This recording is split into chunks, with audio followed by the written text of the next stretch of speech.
संदीप जाधव को घर बैठाना पड़ेगा। इस अधिकारी को जल्द ही जल्द जेल जाने की तैयारी करना चाहिए। यहाँ के जो कुछ चंद दलाल लोग समझ नहीं पा रहे हैं कि किसको लुटवा रहे हैं। आज बंगले में आज संदीप जाधव बारवे डैम पे एक फार्म हाउस लेता है। अगर शेख साहब ने किसी के प्रेशर में या किसी के बहकावे में आके इनके ऊपर कानूनी कार्रवाई नहीं किया, अगर इनके ऊपर कानूनी कार्रवाई नहीं हुई, जाधव के ऊपर कार्रवाई नहीं हुई, तो मुझे मजबूरन महानगर पालिका कमिश्नर के सामने आमरण अनशन करना पड़ेगा।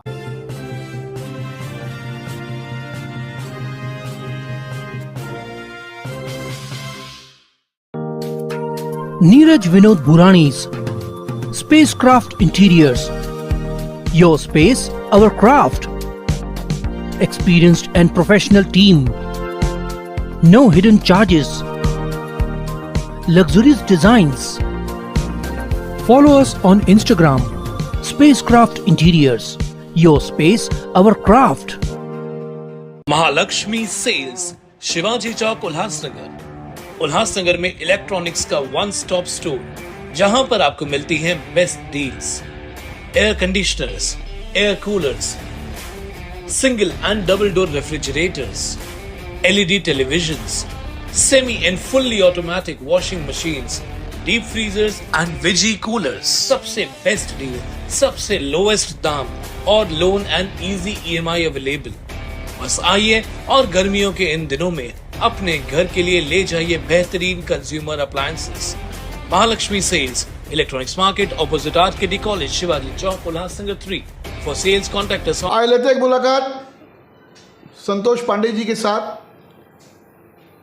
संतोष पांडे हर टाइम उत्तर भारतीय समाज के लिए शहर में कार्यरत रहते हैं। कुछ भी अगर उत्तर भारतीय समाज के ऊपर होता है अन्याय, तो ये सबसे आगे खड़े होते हैं। आज लेते हैं मुलाकात और पूछते जो आज जो हमारे शहर की जो हालत हो चुकी है, मानो सबसे पिछड़ा, अगर हम पूरे महाराष्ट्र के न कहें तो सबसे पिछड़ा अगर कोई शहर है पूरे महाराष्ट्र का, वो है उल्लासनगर। उल्लासनगर में जो अगर मैं कहूँ कि तकलीफ़ें, तो तकलीफ़ें हैं पानी की। आज अगर अगर आप शहर में चले जाओगे तो 24 घंटा पानी, हमारे शहर में 1 घंटे ऊपर पानी नहीं मिल पाता है। एक ही है, पानी की समस्या है, लाइट की समस्या है, रास्तों की समस्या है, नेताओं की समस्या है, भ्रष्टाचार की समस्या है, हर एक चीज़ की समस्या है। तो आज समस्या को लेके आज संतोष पांडे जी से लेते हैं मुलाकात। पूछते हैं संतोष जी, आखिर क्यों उल्लासनगर के शहर वासियों को इतना भुगतना पड़ रहा है? आखिर क्यों उल्लासनगर के जनता ने दोष क्या किया? आखिर क्यों महानगर पालिका के भ्रष्टाचारी अधिकारी सरे आम शहर के लोगों को लूट रहे हैं? क्या कहेंगे इस विषय के ऊपर? जैकी भाई, शहर की जनता जल्द उठने वाली है। जब उठेगी तो आपका जो चैनल है फिर सुबह होगी तो शहर में जो अंधकार है वो हटेगा और सुबह होगा। महानगर पालिका भ्रष्टाचारों का एक अड्डा बन चुका है। कुछ चंद लोग महानगर पालिका को अपना जागीर समझ बैठे हैं। वहाँ भ्रष्टाचार करते हैं, अधिकारी से मिली भगत करके उस शहर को लूट रहे हैं। बाहर से आए हुए अधिकारी, जैसे कि एक मैं नाम बताऊंगा, PWD में है संदीप जाधव। महानगर पालिका का अभी तक का सबसे भ्रष्टाचारी अधिकारी है। उसने भ्रष्टाचार की प्रकाष्ठा क्रॉस कर दिया हुआ है। सब तरह से भ्रष्टाचार करना चाहिए, उससे को सीखना चाहिए कि कैसा सर लूटना है। महानगर पालिका में आज रोडों की हालत खराब है, पानी की दिक्कत है, नाले की दिक्कत है, नाली की बहुत समस्या है, लोगों को चलना दुर्लभ हो गया है। कितनी जाने चली गई। सही, PWD शहर का एक हार्ड है, सबसे महत्वपूर्ण विभाग है। रोड, पानी, नाली, सारे व्यवस्था PWD से होता है। तो उसका जो एक इंचार्ज है, जो उसका मालिक बन बैठा है, जो अपने वहाँ राजा कहता है, मैं चाहे जो करूँ, चाहे जो बिल पास करूँ, मेरा कोई कुछ नहीं कर सकता, कानून मेरे जेब में है, मैं चाहे जो करूँ मेरी मर्जी। जी, कानून मेरे जेब में है कि पैसे पे सब कुछ बिकता है। उसका कहना है पैसे पे सब कुछ बिकता है, अधिकारी बिकता है, लोग बिकते हैं, मैं बिकता हूँ, लोग बिकेंगे। आज वह अधिकारी घर बैठ के साइन करता है कि उसको लगता है मैं फंस जाऊंगा, तो कमिश्नर को एप्लीकेशन करता है कि मेरा तबीयत खराब है, मानसिक स्थिति ठीक नहीं है, मुझे आराम चाहिए। वह घर बैठ के होम फॉर वर्क करता है। तो मैं आपको बताना चाहता हूँ कि कमिश्नर साहब ने उसको अथॉरिटी दिया है क्या, उसको लेटर दिया हुआ है क्या कि आप घर बैठ के होम फॉर वर्क करो। ऐसा कमिश्नर साहब कहीं लिखित को दिया हुआ है? नहीं दिया हुआ है। वह आदमी अमरनाथ का एक होटल है, बदलापुर का यश3 पार्क। कौन से बात? यश3 पार्क। यश3 पार्क वह होटल है। उस होटल में बैठ के संदीप यादव, कुछ शहर के चंद दलाल, कुछ ठेकेदार वहाँ पे बैठ के बिल पास करते हैं, वहाँ पे साइन होता है और वह बिल फिर आपस में बंदरबाट कर लिया जाता है। मैं आपको बताना चाहूँगा कि शहर की हालत इस तरह बदतर है कि एक फंड को 5 साल में एक नाली को, मान लो, एक मैं उदाहरण दे रहा हूँ कि मान लो नेताजी से ओटी सेक्शन तक एक रोड है, उस रोड पे नगर सेवक निधि यूज होता है, फिर 6 महीने बाद उसी रोड पर खासदार का फंड यूज होता है, फिर 6 महीने बाद उसी रोड पे आमदार का फंड यूज होता है, फिर उसी रोड पे 6 महीना बाद जनरल फंड यूज होता है। वह फंड ये लोग एक बार काम करते हैं, फिर उसको थोड़ा खरोच के बना के फिर बिल पास कर देते हैं। नाली काम है, आधा टूटा नाली लगा के ऊपर तोड़ के बना के मोखला करके चपटा लगा देते हैं, ऊपर से लॉलीपॉप बना देते हैं, नीचे पूरा खोखला रहता है। इस तरह के बिल पास किए जाते हैं। ये मतलब बिल कैसे पास होते हैं कि समझो ए से लेके बी तक, यानी समझो उदाहरण के तौर पे कि मेरे घर से लेके संतोष पांडे जी के घर तक एक बिल, फिर संतोष पांडे जी से लेके मेरे घर तक ये दूसरा बिल। और सबसे बड़ा कारण क्या है इसके अंदर संतोष जी, जो मैंने जो आकलन किया है कि अगर एक 50 लाख का फंड आता है, अगर कोई वर्क ऑर्डर निकलता है, वो बता रहा हूँ मैं, बोलिए, वो बता रहा हूँ। जैसे मान लो किसी का अभी एक खासदार साहब ने फंड दिया है, भाई 1 करोड़ का फंड है, इस वार्ड का विकास करना है, तो ये संदीप यादव कुछ ठेकेदार मिलकर उसको 10 भागों में बांट देते हैं, क्योंकि 1 करोड़ का फंड ये टेंडरिंग होगा, वो जो चाहे जो ले सकता है। लेकिन संदीप यादव और कुछ अधिकारी मिल के उस फंड को 10 भागों में बांट देते हैं। कुछ चंद दलाल, पहले वाला कुछ चंद दलाल इस मिल के इस फंड को 4-5 भागों में बांट देते हैं, 10 भागों में। 10-10 लाख का टेंडरिंग नहीं होगा, डायरेक्ट पाँव हो जाएगा, और वह ए से बी, बी से सी, सी से डी बना लेते हैं। उसके बाद वही सेम फंड आमदार लेते हैं, वही सेम फंड नगर सेवक डालते हैं, वही सेम फंड जनरल फंड आता है, और दलित बस्ती फंड डाल देते हैं। तो ये सारे लोग एक फंड को एक जगह के नाम पे 5 फंड यूज करते हैं, वह विकास नहीं होता है। हमारे लोकप्रिय खासदार साहब ने 1100 करोड़ में शहर को दिया है, उन्होंने हर मीटिंग बोला है, विकास कहाँ है? उन्होंने अपनी ईमानदारी से इस शहर को कुछ दिया है, काम करने के लिए दिया, विकास करने के लिए दिया, लेकिन कुछ चंद दलाल उसको मिल के बांट के 10% भी काम शहर नहीं हो रहा है, 90% पैसा बांट लिया जा रहा है। संदीप यादव जैसा ऑफिसर उसमें पूरा इन्वॉल्वमेंट है, उसका माइंड है, वो कैसा फंड बनाना है, कैसा फंड को लेना है, कैसा फंड को देना है, वो पूरा तैयार करता है, PhD किया हुआ है, और उस फंड को शहर में पूरी तरह से लूट रहा है। यहाँ के जो कुछ चंद दलाल लोग समझ नहीं पा रहे हैं कि किसको लुटवा रहे हैं, वो साहब लुटवा रहे हैं। वो बाहर संदीप यादव आता है, उसका गाँव कहीं और है, बदलापुर को होएगा, नासिक को होएगा, या कहीं का होएगा, यहाँ आके शहर को लूट के वहाँ चला जाएगा। उसका ड्यूटी पूरा घर पे चला गया, शहर का खोखला बना के जा रहा है। भुगतते शहर की जनता भुगत रही है।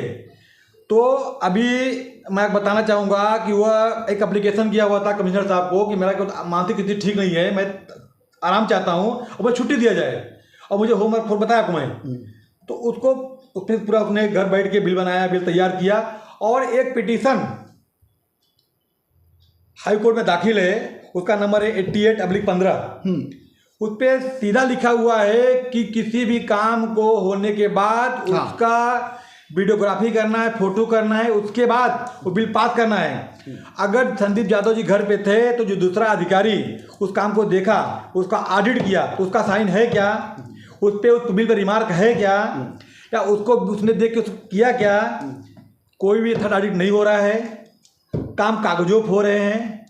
PWD में डेली का डेली कम से कम 25 से 30 लाख रुपए का झोल चालू है। अरे बाबा, ये सब बंदरबाट आपस में मिल के कुछ लोग लेके जा रहे हैं। आज जिसके पास साइकिल नहीं था उसके पास बंगला है, जिसकी औकात नहीं थी चप्पल पहनने की, बंगला में घूम रहा है आज बंगले में। आज संदीप यादव बारहवीं डैम पे एक फार्म हाउस लेता है। क्या बात कर रहे हैं? मैं आपको उसका नंबर बता सकता हूँ कि उसने फार्म हाउस कहाँ लिया है। 2021 उन्होंने फार्म हाउस लिया हुआ है अरे बाबा, संदीप यादव जी ने, और उसको कीमत दिखाया है 2.5 लाख रुपए। हाँ। उसका खाता क्रमांक है 285 और सर्वे नंबर है 90W2। अरे बाबा, संदीप यादव ने जमीन लिया हुआ है, जमीन उन्होंने दिखाया हुआ है कीमत 2.5 लाख रुपए, बस 2.5 लाख रुपए दिखाया हुआ है। 2.5 लाख में क्या मिलता है? और उनका जो फार्म हाउस है बहुत बड़ा फार्म हाउस है, सरोवर फार्म हाउस है, सरोवर बहुत बड़ा फार्म हाउस है। उनका उसमें बुकिंग चालू रहता है, आए लोग जाते हैं। मैं आपको वीडियो भेजूंगा, आप देखना उसको। मेरे पास फोटो पड़े हैं, मैं माध्यम दिखाना चाहूँगा। ये फार्म हाउस है उनका, ये फोटो भी दीजिएगा, हम दिखाएंगे शहरवासियों को। तो ये फार्म हाउस संदीप यादव कहाँ लाए? मैं इनके ऊपर ईडी की इंक्वायरी चालू है हाँ, कि इनकम ऑफ सोर्स क्या है। एक 4th क्लास का अधिकारी, 4th क्लास क्लर्क, हाँ, क्लर्क है वो ना, थोड़ी यहाँ के कमिश्नर हैं या उपायुक्त हैं, वो क्लर्क से ज्वाइन किए उन्होंने। हाँ। वो अधिकारी है, उससे बड़ा पद हो सकता है। वह अधिकारी फार्म हाउस लेता है, बंगला लेता है, गाड़ी लेता है, कहाँ से लेता है? उसका इनकम सोर्स क्या है? मान लो महीने की इनकम का 1 लाख रुपए होगा, महीने 12 लाख रुपए साल का, और वह आदमी करोड़ों का संपत्ति बना लेता है। कैसे? आप भी धंधा करते हैं, अभी हम भी कमाते हैं, हमारे पास घर नहीं है, आपके पास घर नहीं होगा, बंगला नहीं होगा, लेकिन उनके पास बंगला है, उनके पास गाड़ी है, उनके पास फार्म हाउस है, उनके पास और कहीं पार्टनरशिप उनके काम चालू हैं, बहुत जगह पार्टनरशिप काम कर रहे हैं, वो टेबल के नीचे काम चालू है। उनकी महानगर पालिका में ठेकेदारी में पार्टनरशिप चालू है, जो लोगों को दिखता नहीं है। सही है। तो अभी वो छुट्टी पे गए हैं, ऐसा मुझे मालूम पड़ा है, या कमिश्नर को बैठा दिया घर पे, लेकिन कुछ चंद दलाल शहर के वो लगे हुए उनको वापस लाने के लिए, क्योंकि उनकी दलाली बंद हो गई है। अच्छा, धंधा बंद हो गया उनका, धंधा बड़ा मंदा हो गया है, उनका इनकम नहीं हो रहा है। धंधा गंदा है, पर धंधा मंदा हो गया ना, इनकम बंद हो गया। वो म्यूनसिपालिटी जाते थे, जेब में को डाक लाते थे, अभी खोखला जेब आ रहा है, तुमको तकलीफ हो रहा है, दर्द हो रहा है। तो वह उल्लासनगर शहर को एक ईमानदार स्वच्छ छवि कमिश्नर मिला हुआ है, शेख साहब, बहुत अच्छे आदमी हैं शेख साहब, और ईमानदार अधिकारी हैं। उनको काम को देखते हुए महाराष्ट्र गवर्नमेंट ने उनको IAS का प्रमोशन दिया हुआ है, क्योंकि ईमानदार हैं, उनको काम करने की इच्छा है। ऐसे जो भ्रष्ट अधिकारी हैं, इनके वजह से उनके जो व्हाइट कॉलर पे दाग न लगे। हाँ, बिल्कुल। तो मैं सचेत करना चाहता हूँ, छोटी मुँह बड़ी बात, वो पढ़े लिखे ऑफिसर हैं, IAS हैं, और उनकी नौकरी लगभग मुझे लगता है 40 साल हो चुकी है, बहुत जानकार आदमी है। तो मैं बहुत छोटी मुँह बड़ी बात हो जाएगी। तो मैं शेख साहब को आपके माध्यम से अवगत कराना चाहता हूँ, इस भ्रष्ट अधिकारी को, जो कुछ चंद दलाल आपको गुमराह कर रहे हैं, आपको मिसगाइड कर रहे हैं कि इसके बिना बंगाल पर काम नहीं चल रहा है, या लोग से अपना धंधा करने के लिए, आपके नाम को बदनाम करने के लिए आपके ऑफिस के बाहर ये दलाली करते हैं लोग, कुछ लोग आपके नाम पे, और महानगर पालिका को लूटने का षड्यंत्र रच रहे हैं। समझो, आपने जैसे कहा कि आप पिटिशन फाइल करेंगे हाई कोर्ट में। हाँ, पिटिशन फाइल करूँगा। अगर कुछ निर्णय महानगर पालिका इन ऑफिसर के खिलाफ, संदीप यादव के खिलाफ, अगर महानगर पालिका आयुक्त कुछ नहीं करता है, अगर कोई कार्रवाई, तो आप इसके बारे में क्या कहेंगे, आगे क्या करेंगे? देखिए जी, मीडिया देश के विकास में चौथा स्तंभ है। सही। तो पहले मैं मीडिया के माध्यम से शेख साहब तक सूचना पहुंचाना चाहता हूँ, हाँ, शहर की जनता तक पहुंचाना चाहता हूँ। सही। अगर जरूरत पड़ी, हाँ, अगर शेख साहब ने किसी के प्रेशर में या किसी के बहकावे में आके इनके ऊपर कानूनी कार्रवाई नहीं किया, अगर इनको ड्यूटी पे लिया, तो मैं आपके माध्यम बता रहा हूँ कि मैं कमिश्नर साहब के ऑफिस के सामने अमरनाथ अनशन भूख हड़ताल पे बैठूंगा। अगर इनके ऊपर कानूनी कार्रवाई नहीं हुई, कानून के तहत अगर संदीप यादव के ऊपर कार्रवाई नहीं हुई, तो मुझे मजबूरन महानगर पालिका कमिश्नर के सामने अमरण आंदोलन करना पड़ेगा। वह मुझे कमिश्नर साहब करने के लिए मजबूर करेंगे, मेरी इच्छा नहीं है, लेकिन भ्रष्ट अधिकारी को, इस शहर को बचाना है, इस शहर को जनता से बचाना है, हमारे भविष्य को बचाना है, कि संदीप यादव को घर बैठाना पड़ेगा। इस अधिकारी को जल्द ही जल्द जेल जाने की तैयारी करना चाहिए। अगर नहीं करेंगे तो लोक अदालत खुला हुआ है, कोर्ट है, हम कोर्ट जाएंगे, हम कोर्ट के माध्यम से मांग करेंगे कि इसके ऊपर रिटायरमेंट जज की इंक्वायरी होनी चाहिए, यह अधिकारी जेल जाना चाहिए। हम भी कमिश्नर साहब को एक निवेदन करना चाहेंगे, साहब काफ़ी झोल हो रहा है इस डिपार्टमेंट के अंदर, और क्या कहेंगे आप?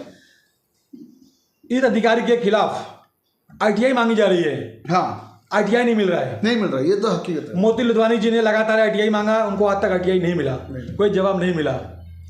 जेठा चंदवानी ने आईटीआई मांगा, आज तक उनको भी आईटीआई तक नहीं मिला। अजीत माखजानी जी ने, शायद मुझे ऐसा लगता है उन्हें भी आईटीआई मांगी हुई है, उनको नहीं मिला है। ऐसी क्या मजबूरी है महानगर पालिका की, उस विभाग की? आईटीआई देना, आईटीआई लेना हमारा अधिकार है। उसको कोर्ट अपना हमारा संविधान बोलता है हम किसका आईटीआई ले सकते हैं, अधिकार है हमारे पास। उस अधिकार से हमको वंचित किया जा रहा है। अगर इसमें दाल काली नहीं है, अगर भ्रष्टाचार नहीं है, तो इनको तत्काल 1 महीने के अंदर आईटीआई इनको देना चाहिए। हाँ। इसलिए नहीं दिया जा रहा है क्योंकि भ्रष्टाचार है, देंगे तो फंस जाएंगे। उसको छुपाने के लिए सारे लोग मिले हुए हैं, इसलिए किसी को भी आईटीआई नहीं दे रहे हैं। अब मुझे मालूम है ये मुझे बोलने के बाद भी कुछ भी होने वाला नहीं है, क्योंकि पैसा बोलता है, दलाल लोग एक्टिव हो जाएंगे, कोई झूठा केस करा देगा, कोई किसी को बदनाम करेगा।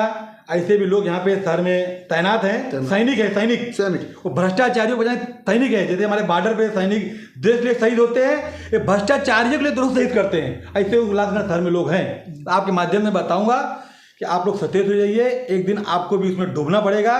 भ्रष्टाचार बहुत कम तक चलता है, उसकी उम्र बहुत कम होती है, इसलिए आप सावधान हो जाइए, शहर का विकास करिए, शहर का तो उज्जवल भविष्य बनाइए। आपके बच्चे, कुछ लोग रहते काम करते उल्लासनगर, रहते हैं कल्याण, अंबरनाथ, बदलापुर, मुरबाड, थाना। क्यों? क्योंकि उस शहर में दलाली करना है, सिर्फ यहाँ बिजनेस करना है, रहना नहीं है।